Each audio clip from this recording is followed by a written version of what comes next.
Хүн өөрийгөө эрж хайваас эхлээд биеэ олж үзнэ. Бие цогц бол гадаад хүрээ. Удаахан сэтгэлийн тойрог. Энэ хоёрыг холбож буй гүүрийг анзаар. Тэр бол амьсгал буюу прана. Энэ гүүрээр хүн сүнстэйгээ холбогддог. Хүүхэд төрөөд хийдэг анхны зүйл нь амьсгал. Амьсгалаар бие сүнс хоёр холбогддог. Тэгвэл нас барах үед хийх сүүлчийн үйлдэл нь амьсгал хураах. Тэгснээр бие сүнс хоёр салдаг. Хүн хоол идэхгүйгээр олон хоног амьдарч чадна. Усгүйгээр олон цаг байж чадна. Харин амьсгалахгүйгээр хэдэн хоромж тэсгэд бэрх. Амьсгал бол матери хийгээд ухамсар. Дүрс хийгээд дүрс үгүй. ертөнц хийгээд бурхан гихчлэн ямар ч нэр томьёогоор илэрхийлж болох тэрхүү хоёр туйлыг холбогч гүүр юм. Энэ гүүр чанартай яаж амьсгалж байгаагаас маш их зүйл шалтгаалдаг. Ажиглаад үз. Тайван байхдаа нэг анзаар. Уурлаж байхдаа өөр янзаар амьсгалдаг. Амьсгалын хим, агуулга нь харилцан адилгүй. Уурлах үеийн амьсгал химнэлгүй, донсолгойтой байна. Түүнчлэн хүсэл тачаал автах үед амьсгал халуурч хөөрсөн байдалтай. Хүсэлж үгүй, хорсолж үгүй, амгалан ах үед амьсгал уян намуун болно.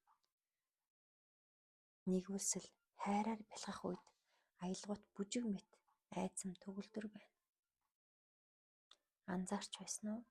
Хорсол, тачаал давтахад амьсгал эвгүй үнэртэй болдог бол амирлангуй үед анхлан тансаг болдог. Төрлөх гэр дотоод байгальтаа оршиж байгааг амьсгал инхүү үлтгэнэ. Гүн бясалгалын үед амьсгал бараг зогсдог. Бараг гэж хэлээ. Үнэн хэрэгтээ зогсохгүй. Гэхдээ барьж тэмтрэх аргагүй намуун болсон байдаг. Энэ бол гигийн амгаланд ууссан хором.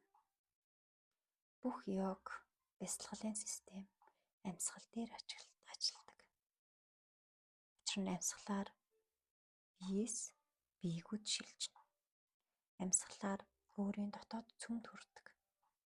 Хүний амьдралыг хэрхэн амьсгалж байгаагаар зэгнэх ёстой гэж уурган хэлсэн зөв. Айдас түгшүүр, уйтгар шаналлалд автах үед амьсгал өөрчлөгдөнө. Сэтгэлийн төлөв бүхнийг тэрээр тусгаж байдаг. Таныг хаана оршиж, юу хийж байгааг тодорхой харуулдаг. Амьсгалаа ажиж чадах юм бол хүн дотоод уур амьсгалын өөрчлөлтийг оншилж сурна. Буддаа амьсгалыг тун их онцолдог. Зохиомол хэв маяг бүтээдэг учраас амьсгалдаа ямар нэг систем хэрэглэх хэрэггүй. Ингүүн байгаагаараа л амьсгал.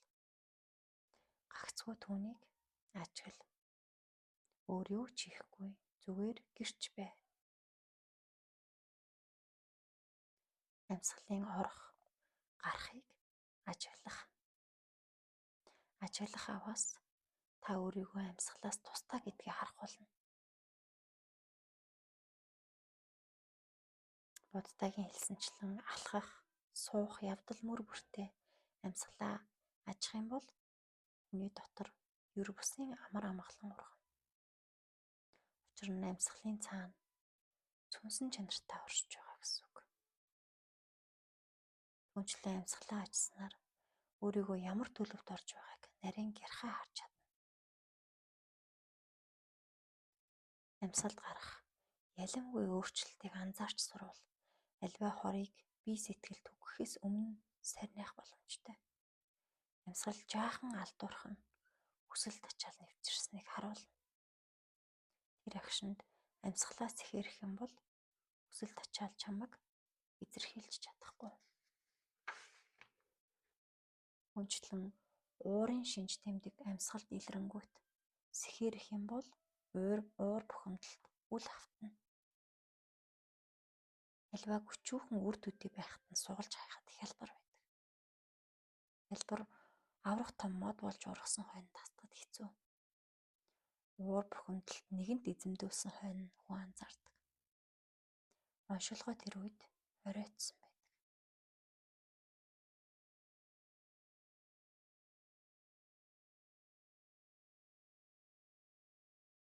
Амьсгал гүн байж илүү их хүчил төрөгч эрчим хүч орсох үед хүний аавраа өсч, томорч, гэрэлтэж туяардаг. Амьсгал уйтан давчуу болох хэрээр аавраа нарийсч агшдаг. Жинхэнэ амьд хүн үлэмж аавраатай байдаг. Тийм хүнтэй уулзах төдийд өөр нь ирэхгүй татагдах мэдрэмж төрнө. Харин аавраа нь өхмөл байхгүй шихам хүн бас байдаг. Түүнээс хэн хөнгөө дүлж ирдэг. Амьсгал ийм чухал учраас хүний амьдралыг амьсгалаар цэгнэнэ гэж хэлсэн хуврагт чи зам мөрийг ойлгочээ гэж боддоо хэлсэн байна.